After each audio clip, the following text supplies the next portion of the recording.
to have a look at the changes in the RNP. So as we have known that RNP is caused by mainly potassium ion and is always maintained to the help of what? The pump. Okay. So now if you give a stimulus, the RNP can change. So we're discussing what the changes in RNP. Changes in RNP. Okay. So that we will use first straight line like this, and then another straight line like this. So first line. This is let's say minus 70. That is RNP. Now this is minus 60, minus 50, minus 80, minus 50. Now RNP is what? That means it is a negatively charged state. So RNP, it is non-zero. It is negatively charged. Yeah, negatively polarized state. So negatively polarized. Now what can happen? If you do nothing and just keep supplying enough ATP and ionic equilibrium, the membrane will remain at minus 70. Okay, that's the equilibrium point. So everything is balanced here. Sodium coming, potassium going, the pump operational, the oxygen, ATP, all things they are balanced in a way that the RNP is maintained. Okay, it's like a steady state. Like I drink water, the water level rise. Then I urinate, water level fall. But on a average period, the water level in my body remains the same. Same rate is maintained the same. Now let's see the fluctuations. So if you give a stimulus, any stimulus, okay. So it could be a stimulus from outside, or it can be yes from the body, like you touch someone, talk to someone. So let's say we give a stimulus. With stimulus, let's say plus 5 millivolts, okay, or plus 10. So the result is the membrane will become either minus 65 or minus 7. This 60. Okay. So it will become less negative. So it will become what? Less negative. Okay. So either become minus 65 or minus 60. That is less negative. Or if you would have given a stimulus which is more negative, let's say minus 5, minus 2, it will become 75, or can even become minus 80. That is more negative. Now understand, if membrane is already negative, minus 70, it's already minus. So becoming more negative, what the term used? Hyperpolarization. So this is called as hyperpolarization. So the term used? Hyperpolarization. Whereas less negative is a decrease in negative polarization. So less negative is depolarization.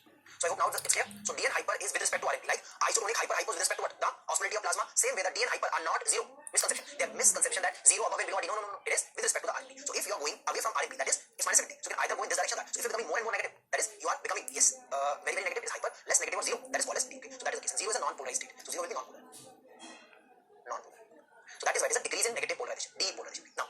Second question. When you depolarize a membrane up to a very special value called as a firing level, the voltage gated sodium channel open and cause a very big current, and that is action potential. So one more thing, okay. So depolarization, if reach firing level, okay, which in the case of neurons is minus 55 millivolt, they trigger action potential. Hence, depolarization is excitatory potential. Are you clear? So depolarization is a type of excitatory potential. Why? Because it will make the membrane reach the firing. So let me just show you in green pen. Let's say minus 55. So this is the firing level. So this is the firing. Okay, I'll just write Fn. So if the membrane hit this value, it will trigger automatic action potential. So this is your action potential AP. So when do you hit the AP? The answer is when you reach firing level. So that is why if you don't reach firing level, the AP will not be produced. And what makes you hit the firing level? The answer is depolarizing current. So small depolarizing currents can cause eventual proper polarity change where the membrane can become positive. Remember I told you plus. So that plus value it is going. It should be much higher again. So it is becoming a positive value. That's called as action potential. Whereas hyperpolarization is going to take you away from the value. So it will take you further and further away. So you are going to the firing away from firing. So hyperpolarization prevent membrane from reaching the firing level. So that's why it is inhibitory. Inhibitory in nature.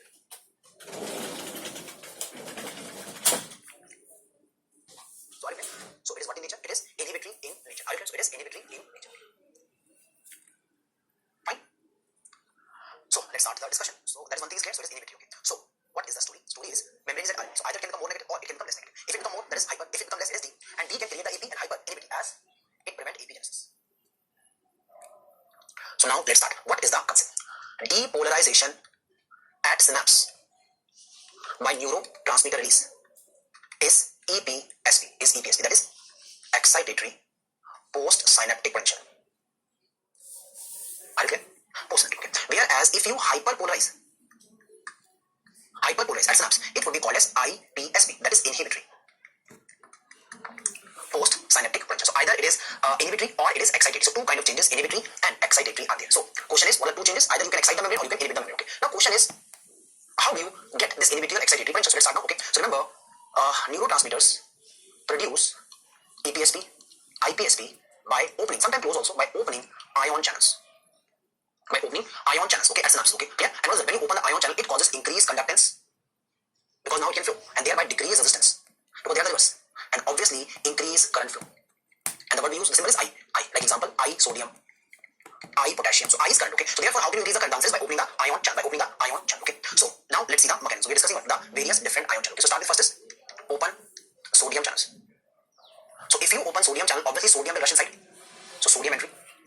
And sodium entry will cause obviously depolarization. That is EPSP. Why? Because you're gaining sodium from outside. And that's why it will create AP eventually. So that's why anything which causes the D is excitatory. So example, glutamate by NMDA receptors.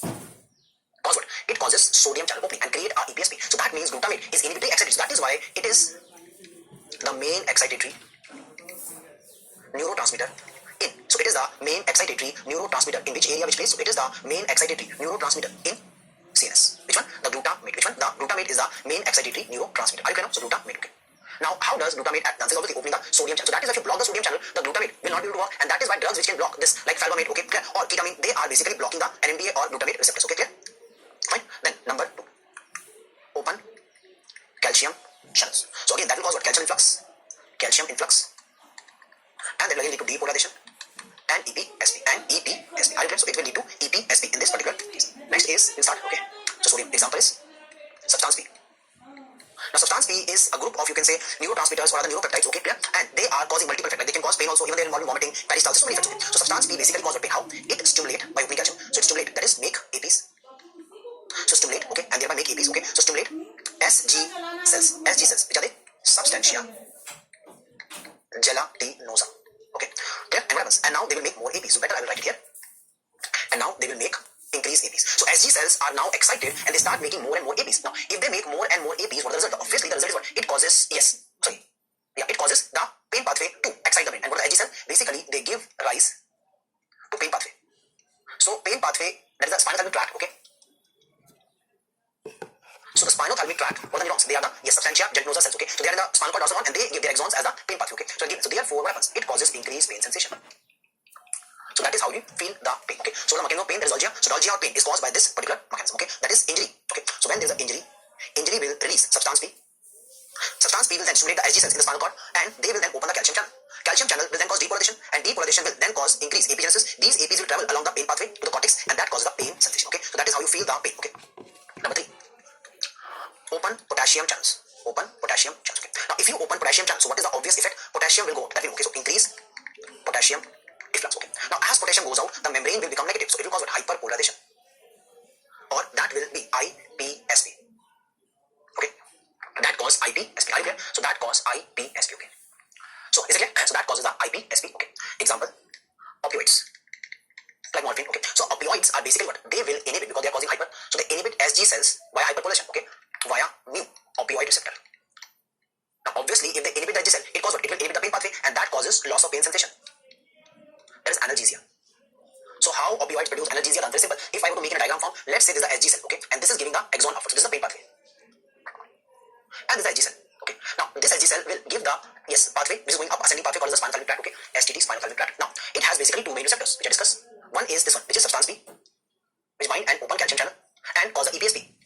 And on the other hand, we are having the mu opioid receptor, and here the morphine and all this. This endorphins, all the, even the endogenous one, and caffeine endorphins, they will bind, and as they bind, they will cause IPSP via potassium.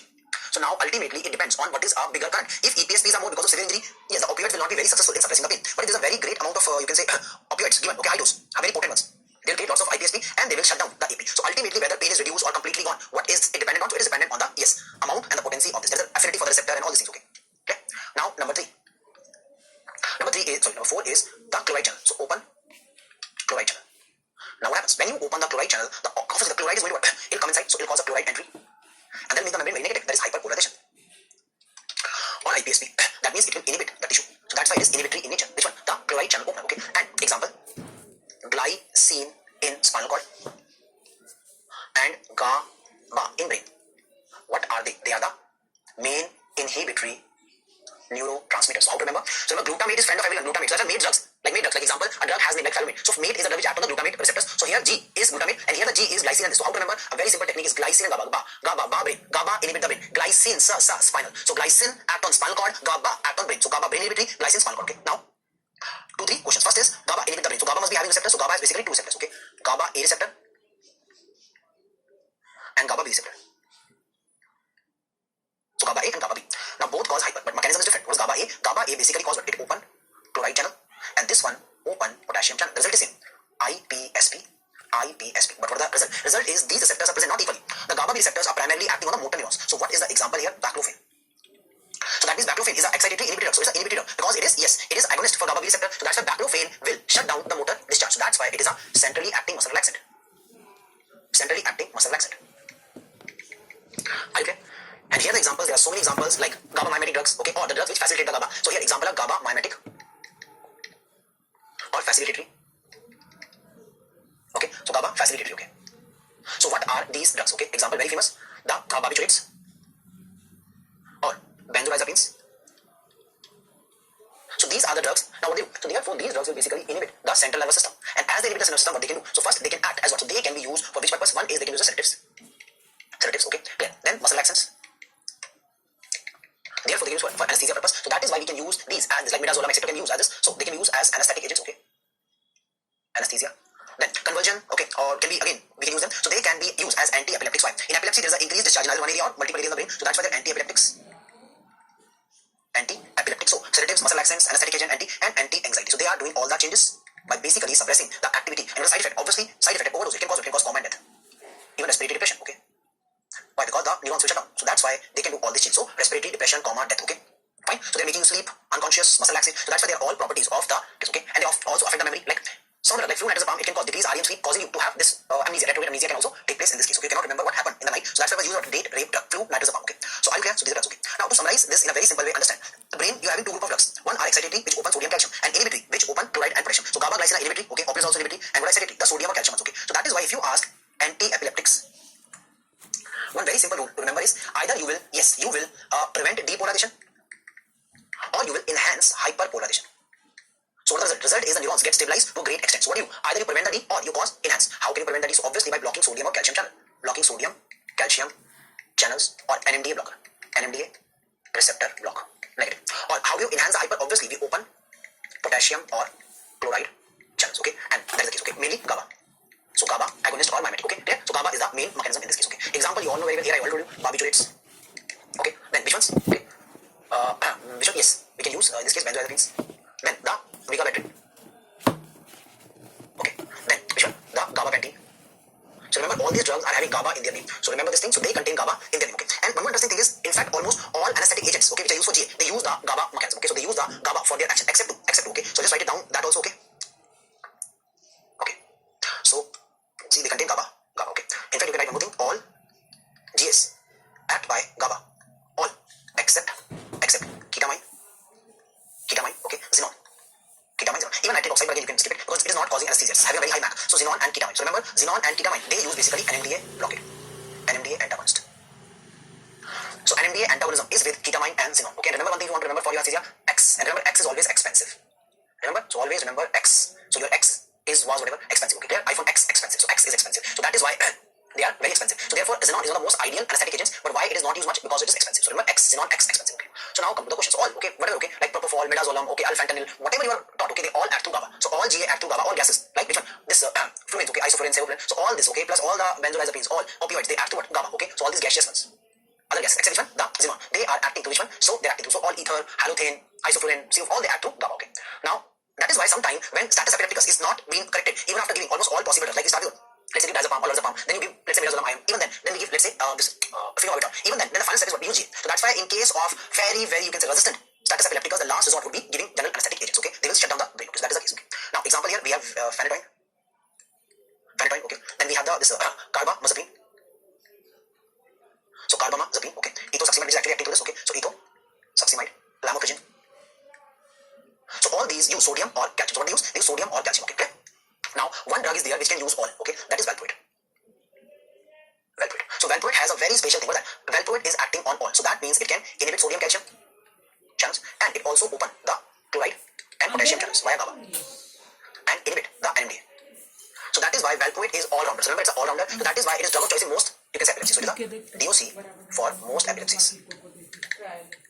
For most epilepsy, okay? Clear? Like absence scissor, okay? In fact, in GTCS also it is taken, okay? Myoclonic. So in most cases, okay? So I'm not writing the entire list because that will be revised in pharma and medicine, okay? But it is, okay? Very few conditions, it is not the drug of choice. Like example, infantile spasm, we use ACTH in that case, okay? Or in case of this febrile scissor. So otherwise, in most of the condition, it is the drug of choice. So it is the drug of choice in most of the epilepsy, okay? Example if you want, absence scissor. And don't please ask me, sir, but we read ethosuximide is, again, I'll not go in that direction, okay? Like in younger patient, like less than 2 years, 3 years, we use ethosuximide, but more than that, we prefer the valproate, okay? So except pregnancy, because that is a contraindication, we don't use, but most other conditions, they can be used, like GDCS, myoclonic, remember, the Jan syndrome. So myoclonic ones, okay, etc. Okay? So valproate is the use, okay? Clear? Fine, okay. Lamotrigine is used basically in this partial scissors, okay? So, now let's summarize everything, okay? So understand, sodium and calcium channel open and cause depolarization. That is excellent. Okay. Potassium and chloride channel open causes hyper and inhibit. That is inhibit. Now what is the importance of this single statement? You can figure the action of almost all drugs. Example, a drug is given which is a potassium channel opener. So we know it will cause hyperpolarization. That means it will inhibit. It will inhibit. Now, what does it inhibit? Like example, it inhibits the blood vessel smooth muscle. So what does it? That will relax. They will not contract because they are hyperpolarized. So that causes vasodilation. And if they act on beta cell pancreas, they will be inhibited, suppressed. And if they are inhibited, it will cause decreased insulin release. So that is example minoxidil, which is used for hair growth. And here the example is yes. So decrease insulin. So that means what? It will prevent diabetes. It will prevent diabetes or diabetes. Yes, it will cause diabetes, but correct the insulin. Example, diazoxide. So how to remember diazoxide? Diazoxide, remember diabetes, okay? So it causes, you can say diabetes like condition, medical disease, remember? So it is therefore used in the treatment of which condition? So diazoxide, okay? Okay, so diazoxide is therefore used for the treatment of which condition? Okay, treatment of insulinoma. Why? Because it will decrease insulin release. So diazoxide cause diabetes, it cause diabetes, okay? So it is for, yes, correcting the insulin, okay? In the same way, a drug is CCB, calcium channel blocker. Now, what it can do? Again, it will inhibit, because it is blocking, so it inhibit. So what does it inhibit? So first, if it inhibit the heart, so it will decrease the heart rate and become anti-arrhythmic. It become anti-arrhythmic, okay? Which one? Class 4. Example, very famous, verapamil. So verapamil become one drug. It becomes a, yes, anti-arrhythmic drug, okay? Yeah. And in case it inhibit the vessels, again it cause what? Vasodilation. Okay, example, dipins, okay? Example, all these dipins. Which one? Like nicardipine, nimodipine, okay, amlodipine. So all these dipins are drugs, they are causing vasodilation. So that is why if you know the ion channel, it is very easy to remember and understand all the action in pharma. So the purpose of integration is only, if you are watching physio video and then you go and watch patho and pharma, it should be crystal clear why there is inhibition of heart or inhibition of vessels, why there is decreased insulin, all should be clear. You don't have to know just 2 lines from physiology, but 2 lines. That sodium calcium opener cause depolarization and vice versa. If you block the sodium calcium, if I block, it will cause inhibition. That is what the CCB do, okay? Or LA do. So same as LA, even LA. So local anesthetic, they block sodium channel. Yes or no? So that's why again they will cause what? Anti-arrhythmic actions. Which one? Class 1. Okay, they cause class 1 and also they will block the nerves. They will also block nerve fiber. Okay, and don't ask me which one is affected first. Okay, again a controversial question, and that will cause what? Loss of sensation. Okay, also motor function. So that is what the LA will do. Okay, but why LA cannot do what? Why these LAs will not act on the brain? The answer is LAs are the most, you can say, what is it?